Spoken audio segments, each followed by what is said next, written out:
Hello friends, இப்போ நம்ம இந்த ராகி மாவையும் இந்த கோதுமை மாவையும் வச்சு அடை எப்படி செய்கிறது, அதுக்கு என்னென்ன தேவையான மிக்சியில் பச்சை பட்டாணி எடுத்துருக்கிறேன். அது 1 டம்ளர் அளவுக்கு நம்ம இதை அரைச்சிடணும். பட்டாணி 1 டம்ளர் எடுத்து பெரிய டம்ளரில் அதையும் சேர்த்து அதை நாம் இப்போ அடை செய்கிறதுக்கு இப்படி போட்டேன். அடுத்தது ராகி மாவு பெரிய டம்ளரில் 1 டம்ளர் ராகி மாவு. அடுத்தது கோதுமை மாவு 1 டம்ளர் எடுத்துருக்கிறேன். அதையும் சேர்த்து இது போட்டுக்கிறேன். முருங்கைக்கீரை 1 பிடி முருங்கைக்கீரை எடுத்துருக்கிறேன். அதையும் சேர்த்து இந்த இதில் போட்டுக்கலாம். அடுத்தது மல்லித்தலை 1 ரக்கு மல்லித்தலை ஒரு சும்மா 1/4 பிடி மல்லித்தலை எடுத்துக்கிறேன். அதையும் சேர்த்து போட்டுக்கலாம். கருவேப்பிலை தலை அது 3 ரக்கு எடுத்துருக்கிறேன். அதையும் சேர்த்து போட்டுக்கலாம். பச்சை மிளகா 5 பச்சை மிளகாயை சின்னதாக நறுக்கி வச்சுருக்கிறேன். அதையும் சேர்ந்து இதில் போட்டுக்கலாம்.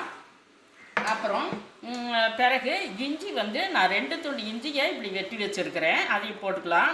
அடுத்தது பூண்டு நான் 10 பல்லு பூண்டு எடுத்துருக்கிறேன். அதையே சேர்த்து இந்த அடைக்கு போட்டுக்கலாம். அடுத்தது 1/4 கிலோ சின்ன வெங்காயம் வச்சுருக்கிறேன். அதையும் சேர்த்து இந்த மாதிரி இதில் போட்டுக்கலாம். அடுத்தது முட்டை 2 முட்டை ஊற்றுறேன். இந்த அடைக்கு இந்த முட்டை போட்டோம்னா சூப்பராக இருக்கும். தயிர் வச்சுருக்கிறேன். தயிர் சும்மா 1 ஸ்பூனு லேசாக போட்டுக்கலாம். அப்போ தான் கொஞ்சம் புளிப்பாக நல்லா இருக்கும். தேவையான அளவு நம்ம உப்பு தேவையான அளவு உப்பு போட்டுக்கலாம். நான் 1 ஸ்பூனு உப்பு போடுறேன். 1 ஸ்பூன் இருக்குது, உப்பு போட்டுடலாம். அப்புறம் பெருங்காயத்தூள் கொஞ்சம் போட்டுக்கலாம். இதை சேர்த்து நல்லா கலக்கலாம். கடலைப்பருப்பு 1 டம்ளர் எடுத்துருக்கிறேன். இது 150 கிராம் கடலைப்பருப்பு எடுத்துக்கிறேன். அதையும் சேர்த்து நம்ம மிக்சியில் அரைச்சிடணும். கடலைப்பருப்பு அரைச்சோம். அந்த கடலைப்பருப்பை இந்த கலவையோட கடலைப்பருப்பையும் போட்டுக்கலாம்.